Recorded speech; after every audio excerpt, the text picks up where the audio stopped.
This is Keith. And this is Ben, and this is Main Street Lutherans. Today on the show, we have the Church Property Resource Hub of the ELCA.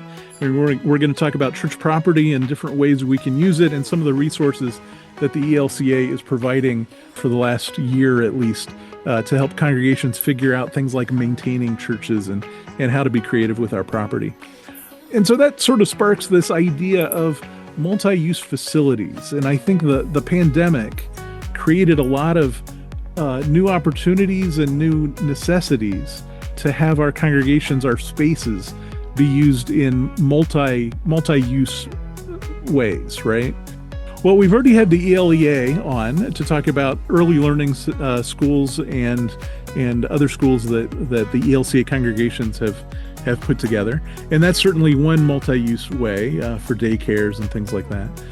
What are some ways that, I wanted to talk about some ways that our churches have done multi-use, and then maybe what some of those effects of the pandemic, what that might have had on those things. Yeah, it's funny, and part of me thinks when we hear multi-use, we're really simply talking about ways that our congregation uses their building in creative ways of ministry. But there's also sort of, finding other organizations, whether it's churches or nonprofits or schools or whatever, to sort of cohabit those spaces. And we'll hear a little bit about that in this episode. Yeah. Like St. Matt's, we have a youth center, which has been in place since the 1950s, but that is very much considered, an outreach program of the congregation. It's funded by the congregation, the staff are paid by the congregation, it happens in our building. And then there's a number of other community groups that use our facility, Al-Anon, there's a garden club that meets there routinely. Today, a Central Penn Food Bank had a training session for volunteers in our building. And there's always a question of, are these organizations paying for the facility usage? Are they covering our own costs or not? And, we're going to get into that a little bit in the episode. The pandemic did definitely change the way we see our buildings. We were talking about live streaming a little while ago off before we started recording, and I had somebody joke with me a couple of months ago that one of the worst things we ever did for church attendance was start live streaming our services because people watch from home now instead of coming into the building on a Sunday morning. And he was joking when he said it, but yeah, it's definitely impacted attendance, and the pandemic, I'll speak for St. Matthew, but I think it's true in a lot of other places too. The pandemic definitely made a huge, it didn't create any change, but it did speed it up quite a bit. The downsizing that was going on in attendance, in finances, etc. And so while our building is, both, it's got some years on it and it's been fairly well maintained, it is expensive. And so the idea of trying to find some creative ways to not just generate income, but faithfully utilize this resource, I'm really excited to hear what this new ministry from the ELCA has to offer. Yeah. What about Unity? So Unity has, it has Alcoholics Anonymous meetings several days a week. They also have it used to be ESL, but now it's called ELL, English Language Learning, instead of English as a second language. And so that ELL program gets grants from outside groups that fund that program. And so part of that is for the rental, to pay for the facilities. And so that's helpful. But it's staffed by members of the congregation who get paid to do that work. But it helps pay for the congregation space a little bit. Also has we have a preschool that's a third party preschool. And so they operate out of the education wing there, which I think is a common thing for congregations. It certainly is in our area. Either they're owned by the congregation and managed by the congregation, or they're a third party organization that's expanded from somewhere else. And there's Mm. certainly advantages to that.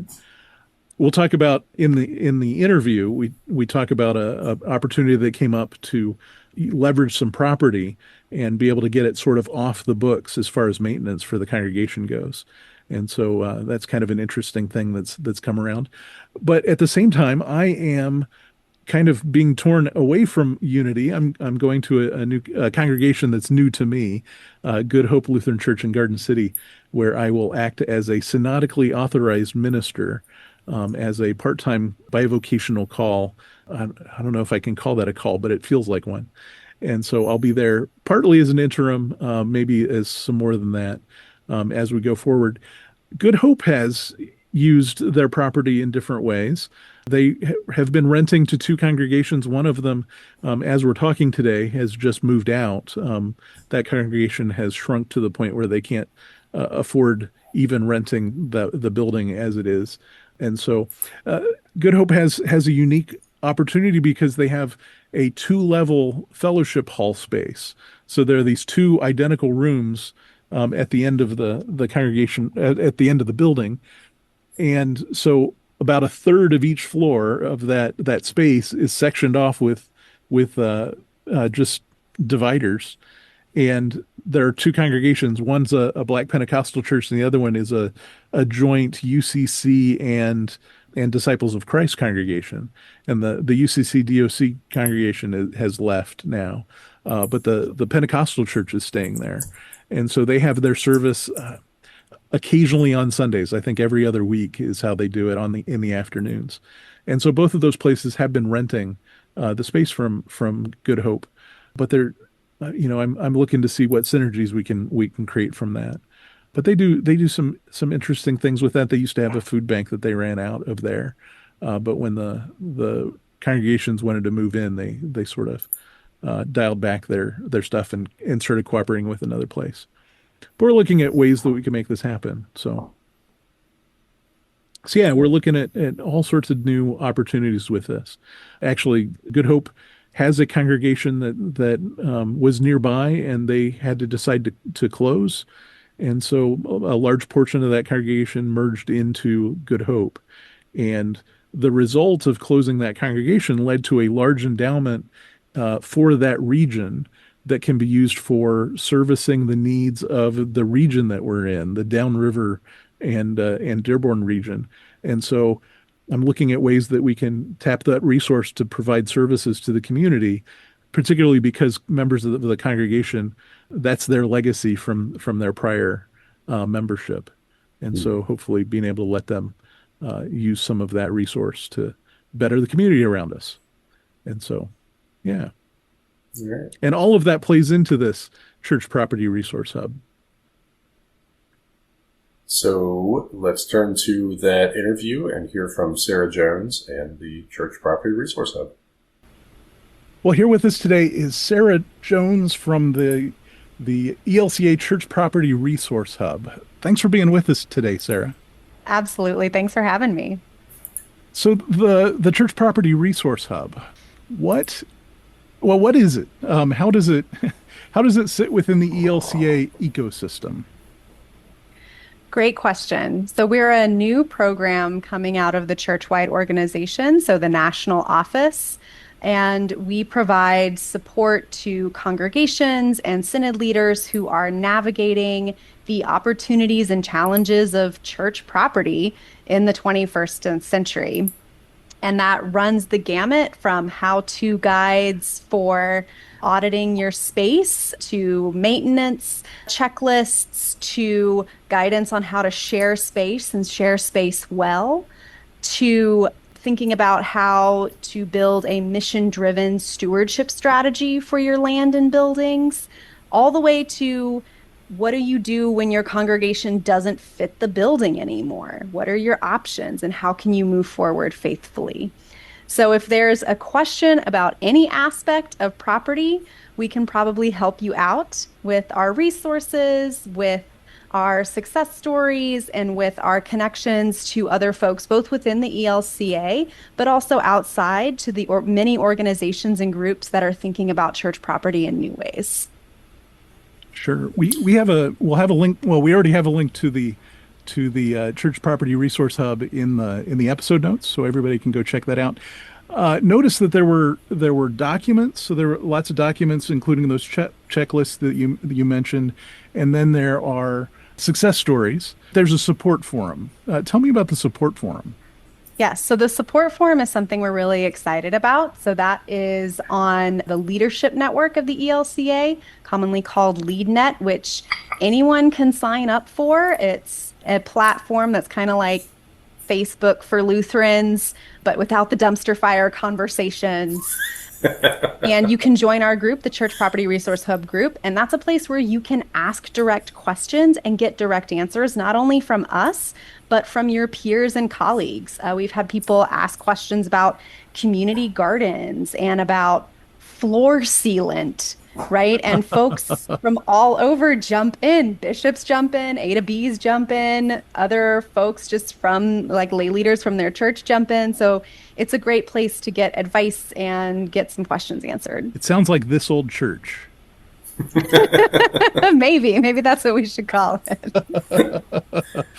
Oh my! I wonder if Bob Viola would let us license that. Hey, you mentioned, Sarah, that it's a fairly new organization. Can you tell us a little bit about, where did it come from? Like, what inspired the ELCA to create this resource hub? Was this like an internal drive? Was it something congregations were asking for? It was very much something congregations and synods were asking for.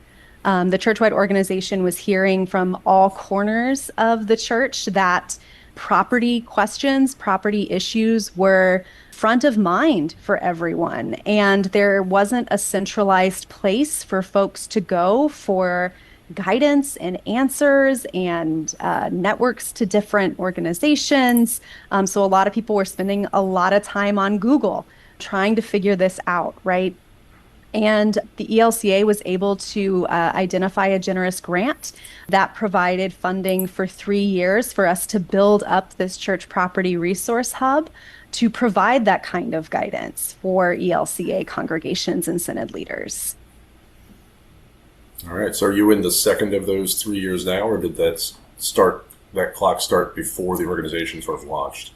Yeah. So we're in our second program year right now. Okay. All right. All right. So congregations in the LCA own their property, right? Yes. You own your property. And I think that's one of those important things. I've been in a few congregations that weren't quite clear on that because the synod does often have a say in things. What is the connection, the property connection to the synod? Very good question. And does it change between synods? It's a great question. I'm so glad you asked it. So in the ELCA, congregations hold title and deed to their property. That means that as long as the congregation is an active charitable organization, they can make any decision they want about their property as long as it, follows the guidelines of religious and charitable organizations within their state, right? The confusion often comes when a congregation closes. Different states have different laws and different guidance around the dissolution of assets for nonprofits, right? And so when a congregation is considering closure, what happens to your assets is determined by your constitution, which is basically your bylaws in the eyes of the state.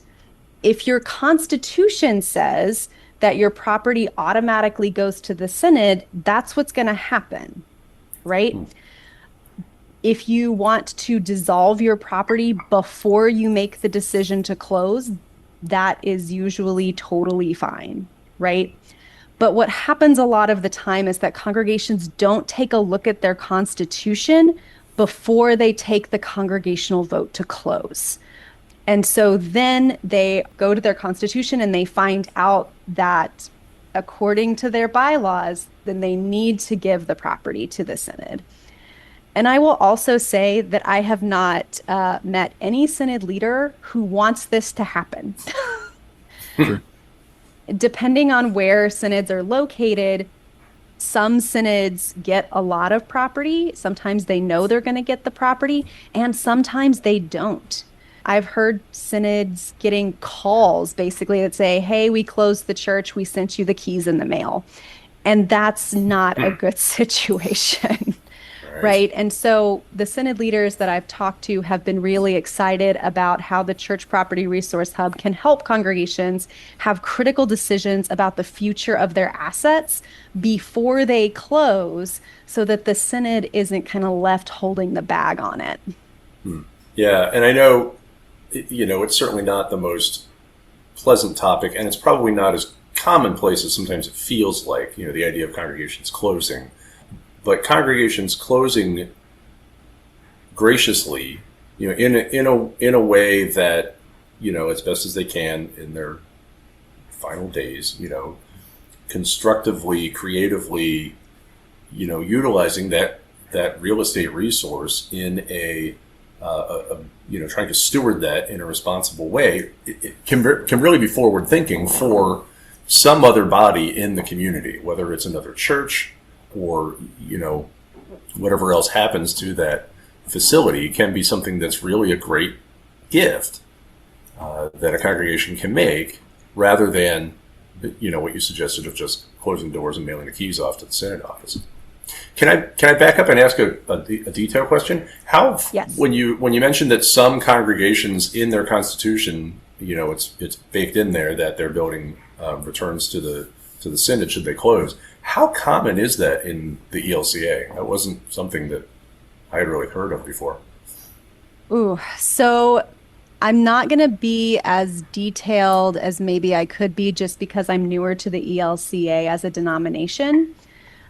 Part of it depends, I've heard, on the legacy of the congregation, what branch of Lutheranism they came from when the big merger happened, right? Sure. Because different branches had different templates for their constitutions and bylaws, right? Mm-hmm. That makes sense. So that's part of it. And like I said, like where you are located, your state can have pretty strict rules around this, right? Mm-hmm. So I'm not in like familiar detail with the laws in Pennsylvania, but the laws in Pennsylvania are such that it's actually very hard for the church to dissolve its property assets in a way that it doesn't revert to the synod because of how all of those congregations are incorporated, right? That is a quirk of being in Pennsylvania. So, right. Yeah. Okay. So the resources are targeted to every size of congregation. Is there, you mentioned from small to large, is there a prevalence among the people that participate in the discussions? Is it a certain size? I think it would be hard to tell. Yeah. I think we hear from a lot of congregations that are in that, like, we're still stable. We still have a good number of people coming to worship on Sundays. We might have a little bit of a deficit in the budget every year. And so we're starting to think of new ways to use and manage this space so that it doesn't feel like a drain on our resources, right? Mm-hmm. We get a lot of questions from those kinds of congregations. So, and it's hard to put like a label on like who those congregations are. Yeah. But it's, I think, folks who are stable, who are kind of seeing that like we might need to change something, that are really proactively reaching out and asking a lot of questions about different strategies, different models for creative stewardship of property. And of course, we also get questions from congregations of many different sizes about property development, because that's becoming a really big conversation across the United States. Say a little bit more about what you mean by property development. Yeah, so we mostly hear about this in the terms of affordable housing development. There has been a large movement across the United States and in several states in particular to make it easier for affordable housing to be developed on church property, right? On church-held property. And so that has opened up the conversation about well, does it always have to be a church building that's here, right? Are there other possibilities beyond a parking lot that has 50 spaces, right? That could maybe both support the community in some way, but also create another income stream for the congregation, right?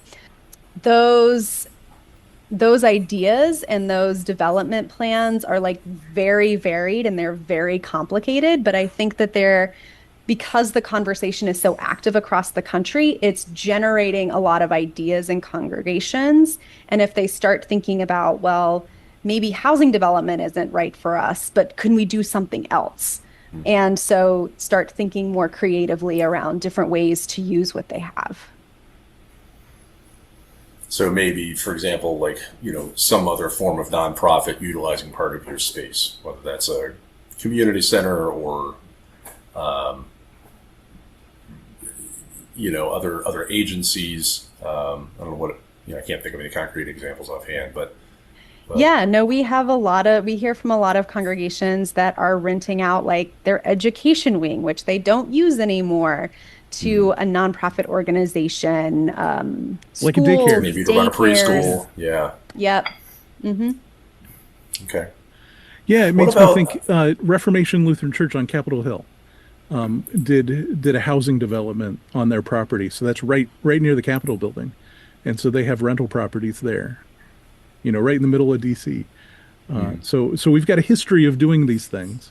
But I imagine they're mostly up until now maybe are done on a very regional basis, if not just locally. Like a church gets an idea to do something and they use their resources within their congregation to do those things. And now when we're down to congregations that have maybe 60 or 70 worshiping members for some of our congregations, there might not be enough selection of people that can do those things or have the time to do it, right? And so being able to reach out on a church-wide basis to ask for help is really smart. Yeah, and we're available for all of those questions. And I think, like as you were saying, Ben, like congregations have been building housing and doing property development for a very long time, right? But it was that model of the congregation leading property development, leading that kind of economic investment in their neighborhood. And we're seeing fewer and fewer congregations with like that amount of capital to invest. But that doesn't mean that you can't do something creative and really impactful. It just means we have to think more creatively about how you would do that in collaboration with others. Yeah. I want to move on to talking about success stories. Some of those, but I've got one actually in my own backyard. So Unity, where I go, is in the process of facilitating a sale of a large portion of the lot that they wanted to do some development on and put a playground and do some other things there, but there's just not enough resources in the congregation to do it. And the city has a grant that they're in Southgate, Michigan, can get a grant from the county to do that, to put a playground in, but they have to buy the property. They can't lease it. And so they're going to sell the property over. That allows the church to perhaps improve their parking lot, which will be the parking for this park. But it'll be a nice neighborhood park with a well-tended playground. About half the church property no longer has to be paid. They don't have to pay somebody to mow it anymore because the city will come in and do that for that large lot. And so it's a win-win for the congregation and for the city and the neighborhood. So I think that's a nice big win there.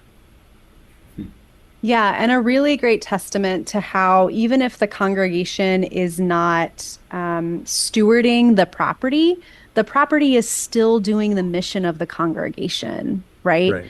Right. And so it's still living out God's love and God's work in a different way. And I think that that's really great to highlight that there are many ways to do that. yeah, and I would suspect that,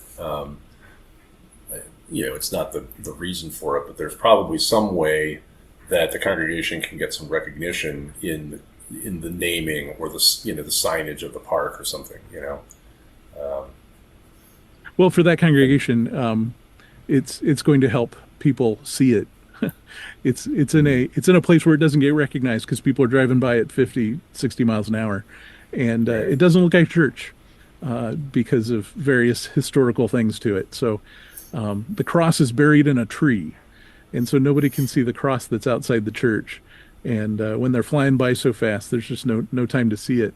So actually going to that park means people are going to actually be on the property and see what the building actually is. Yeah, And so just there, the exposure might be helpful. But that's great. So, Sarah, tell us some more success stories that you've had through the Resource Hub.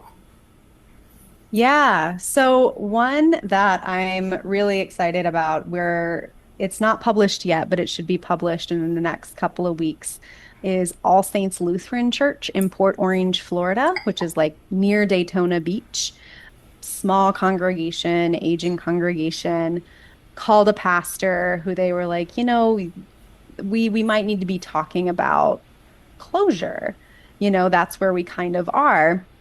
And the pastor's like, okay. And so she had them worship in a couple of different spaces on a regular basis, right? So they could get used to not worshiping in their sanctuary. Some of them worshiped at a park on a regular basis. Some worshiped at another congregation. Some worshiped in house church, right? And the pastor really thought that like this was going to be the thing to detach them from their building. But what it made them realize was the asset that they had in their land and in their buildings, and how those could be assets for ministry. They just needed to think about how they could do that better. And so they started looking for an anchor tenant, someone who could move into the education wing and kind of make more use of that. And they found a school that works with students on the autism spectrum and helps them kind of get ready for public school, which worked out great. The school was like, you have a great parking lot. This is easy for pickup and drop off. Your layout of the education wing is exactly what we need, And so they entered into this lease agreement. The school is, paying a good chunk of money to be there every year, which has stabilized the congregation's finances. But more importantly, it's opened up a new field of ministry. The congregation has learned much more about these kids and these families. It inspired them to build kind of a sensory-friendly worship space. They offer sensory-friendly worship services. They've had families from the school attend service. This is a congregation that didn't have a lot of kids, and suddenly they're doing trunk or treat. Suddenly they're doing graduation celebrations. Suddenly they're doing all of these programs that they had wanted to do for so long, because they now have families, young families to serve, right? And so that has actually brought new energy and vitality to the congregation, even though like their membership size hasn't really increased, right? But they found new meaning and new purpose, and their campus is getting new life as well. So I'm really excited to highlight that story soon on our website. I should have asked this before we got into the success stories, but I just wonder if, I'm sort of putting on the ear of some of our listeners and just asking maybe the cynical question of what is your agency able to do except perhaps delay the inevitable for congregations that are closing, or or just coming up with ways to help their churches kick the can down. I don't know. It's not be churches anymore. It sounds kind of cool, but if they're not being churches, then what's the point? I guess. Yeah. You want to talk about the existential stuff. That's my poorly worded question that I don't really have, but I suspect other people do. So let me add to that, though, that at our Synod Assembly, the church that hosted it this year has lots of other.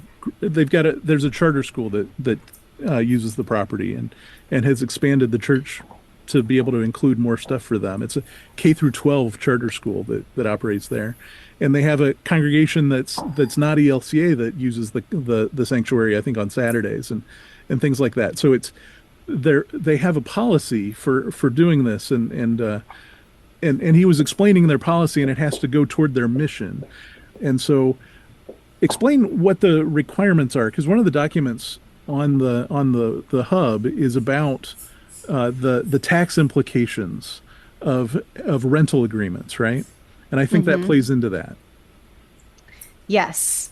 So, for many reasons, one of them legal reasons and tax reasons, we recommend that congregations continue to utilize their space in a way that enhances and expands their mission, right?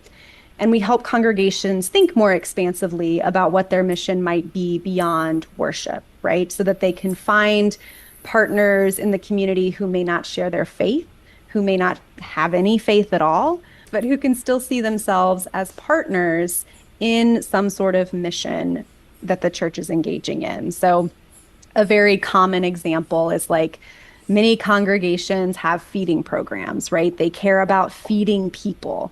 That doesn't mean you have to find another church whose mission is about feeding people. You can partner with the local food pantry. You can partner with a mutual aid organization that does food distribution, right? So finding those points of connection and making sure that your building continues to serve the mission of the church in the ways that you define it, right? And in ways that continue to benefit the community. That's important in one end because it is our calling as Christians to continue to do the work of God in wherever we are, in whatever ways we can, with whatever we have, right? It is important for legal and tax reasons because as a charitable or religious organization, activities that are tied to your mission generally protect you from property tax. Not always, every state is different, but in general, would still be tax exempt uses of the property. And I think we've seen in Southeast Michigan, at least, that the locality or the local governments are really auditing those things a lot tighter because they want to find a way to increase their tax revenue without raising taxes. And so finding ways to tax untaxed land is one of their cheat codes to finding that tax base. And they should. Right. And one of the things I also say to congregations is like, even if you were renting out some of your space to a for-profit business, that doesn't mean you're going to lose your tax status entirely, right? It just means that that particular portion of your property might become taxable. And if it does, then you wrap that tax into the fee that you're already charging the business, right? So that they're paying the tax burden that they're incurring. So how would people share their success stories? Do they get on that forum and share things there? I've been afraid to make an account because I wasn't sure just how public it was or what it entailed. But it sounds like it's a bigger system than what I was thinking. So is there space for people to share their success stories? You can definitely share your success stories there. You can also share them by emailing us. Our email address is cprh@elca.org. Super easy to remember. And we are looking for success stories, right? Because we want to highlight the wide variety of what success can look like, right?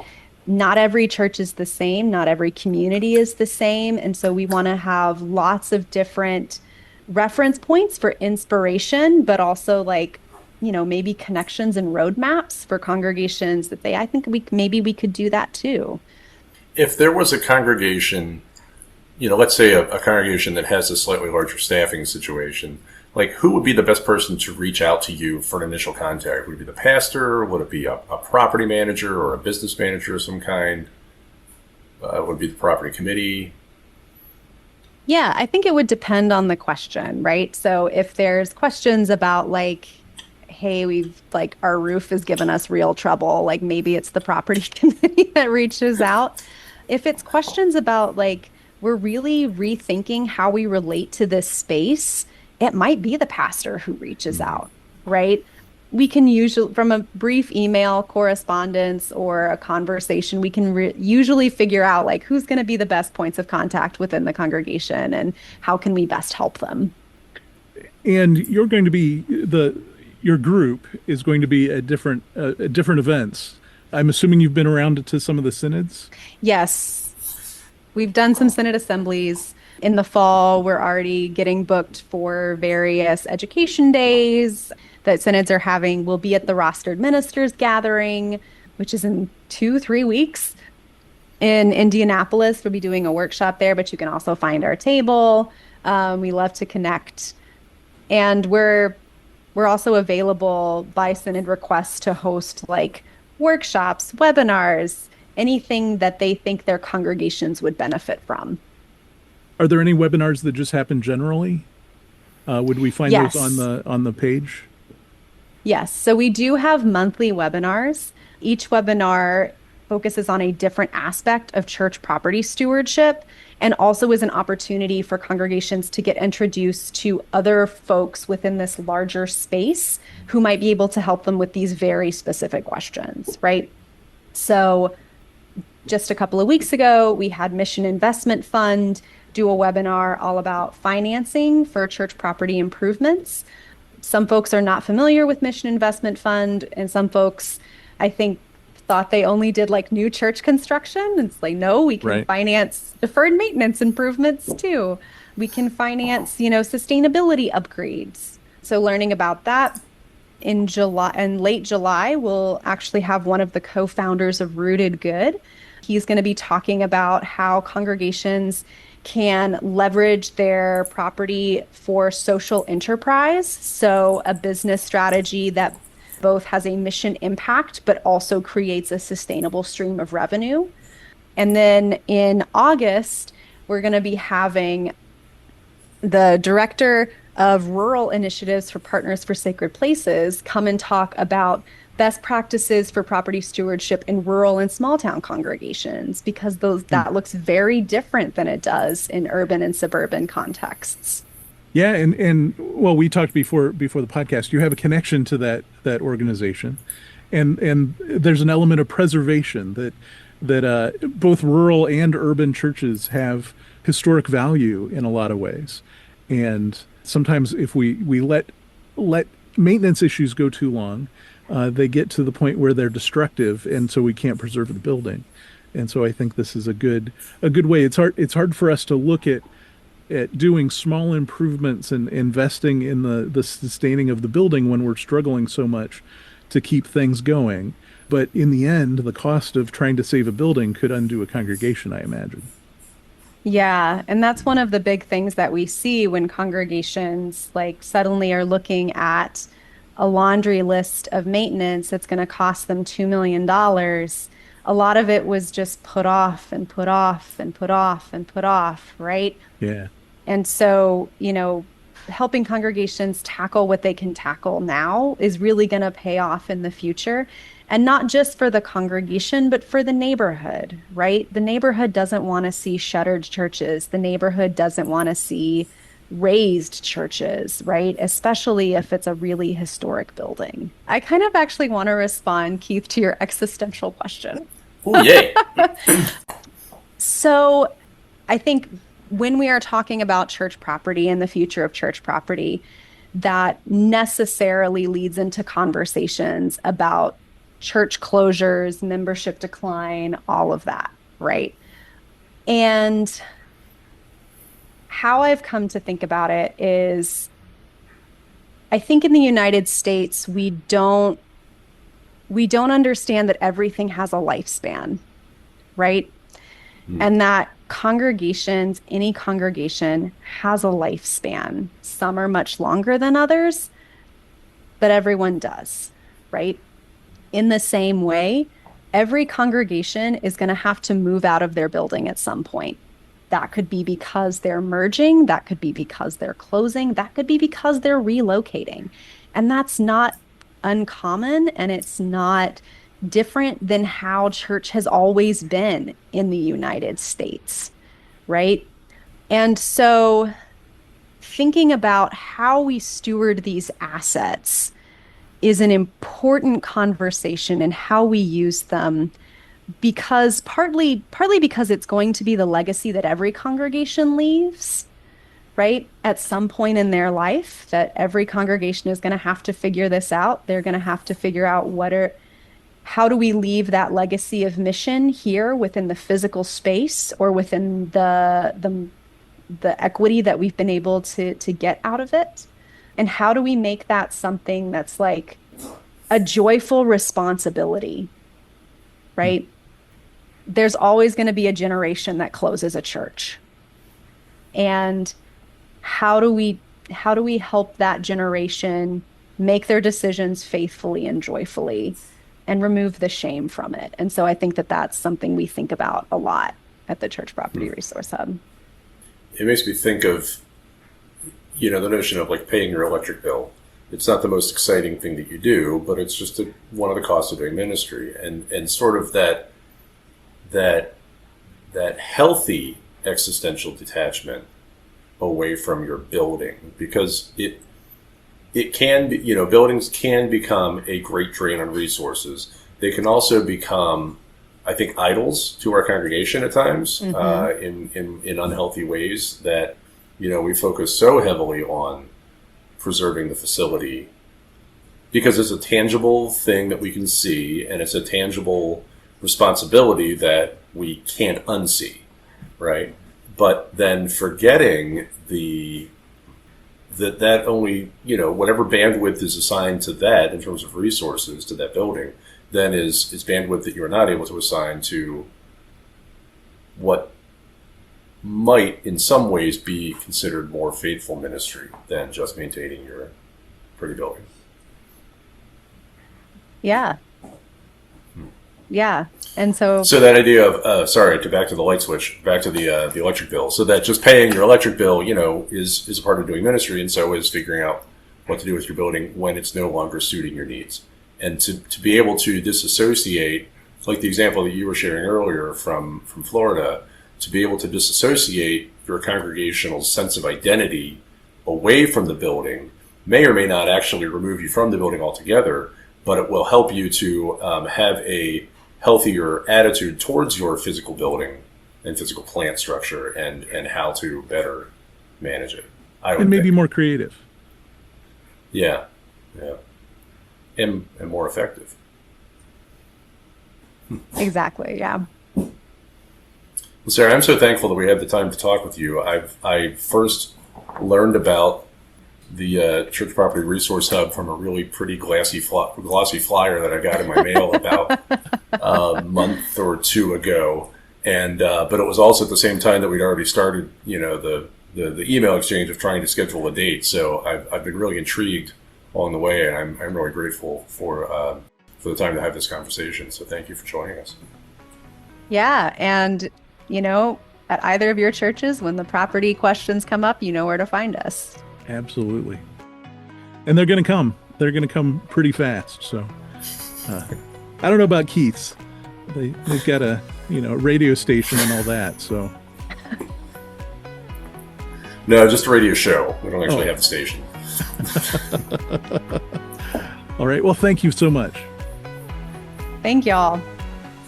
Well, thank you, Sarah, for being with us. This was a great eye-opening thing. I think the resources that are in the Church Property Resource Hub will be very helpful to folks, and the more folks that know about it, the more use we'll get out of it, and probably the more information will get contributed to make this a better resource for all of us. My wheels are turning about St. Matthew and some of my other congregations in my conference that I've talked with about some struggles. So, we'll be working her up. Main Street Lutherans is hosted by Keith Fair and Ben Fote, and the show is produced by Fote Media Productions. You can find all of our contact information, links, and a transcript in the episode notes. Until next time, go in peace, serve the Lord. Thanks be to God.